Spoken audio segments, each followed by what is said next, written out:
মানস কুমার মাইতির লেখা কারমাটার আজও কাঁদে। নাম বৃষ্টি ওঝা, ক্লাস 11। পটল চেরা চোখ, যার মুখ জুড়ে ভেসে উঠত সবুজ পল্লীর স্নিগ্ধতা। মেরে কেটে মেয়েটির বয়স 16 কি 17।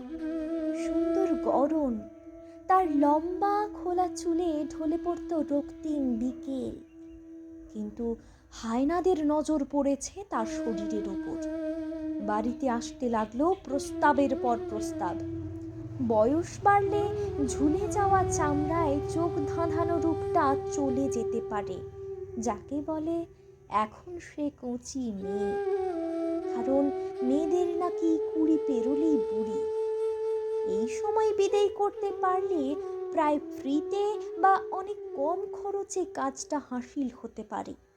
কিন্তু বয়স বাড়লে আসতে থাকা সুযোগগুলি হয়তো আর পাওয়া যাবে না। এই ভেবে বৃষ্টির বাবা রতন ওঝা আতঙ্কিত। খেটে খাওয়া লোকটি তাই সিদ্ধান্ত নিয়েই ফেলল মেয়েকে বিদেয় করার। বৃষ্টির ইচ্ছা অনিচ্ছা চাপা পড়ল প্রখর দহনে। দারিদ্রতার নীল ব্যথায় সেই পৃথিবী এখনো খুব ক্লান্ত।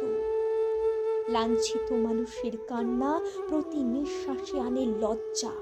বৃষ্টির কাছে দৃশ্যগুলো অবশেষে ঝড় হয়ে ওঠে, তছনছ হয় প্রহর। এ তো আর শহরের জলছবি নয়, গ্রামের খেটে খাওয়া মানুষের বাস্তব গভীর যন্ত্রণা। বৃষ্টির বিয়ের রজনীগন্ধা মালাটা আস্তে আস্তে অভিযোগ আর অন্যায় শাসনে ভরে উঠল। ঋতুমতি হলেই শাশুড়ির কড়া ধমক, বৌমা তুমি আজ তুলসী তলায় সন্ধ্যা দেবে না, তাহলে বাড়ির অমঙ্গল হবে। এইসব শুনে শুনে বৃষ্টি তো মেঘহীন রোদে পুড়তে পুড়তে বেলে পাথরের মতো শক্ত হয়েছে। বৃষ্টি হলো সমাজের কোণে কোণে লুকিয়ে থাকা শ্রাবণের অঝোর কান্না। আমরা যাকে নিয়ম বলে বুক ফাটাই।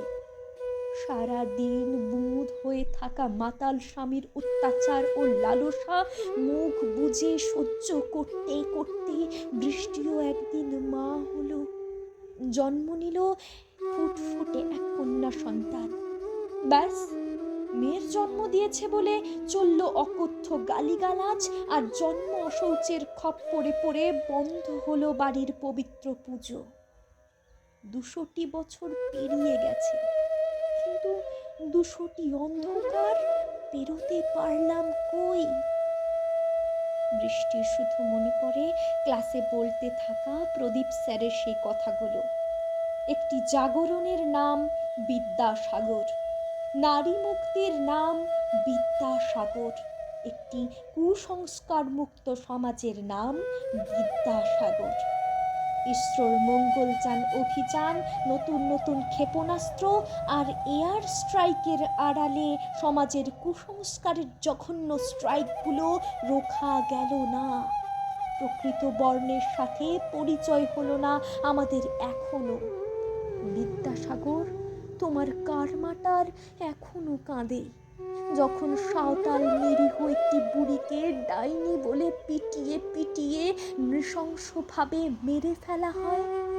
মৃত বুড়িটির বাম গাল দিয়ে গড়িয়ে পড়া তাজা রক্ত হলো আধুনিক সমাজ।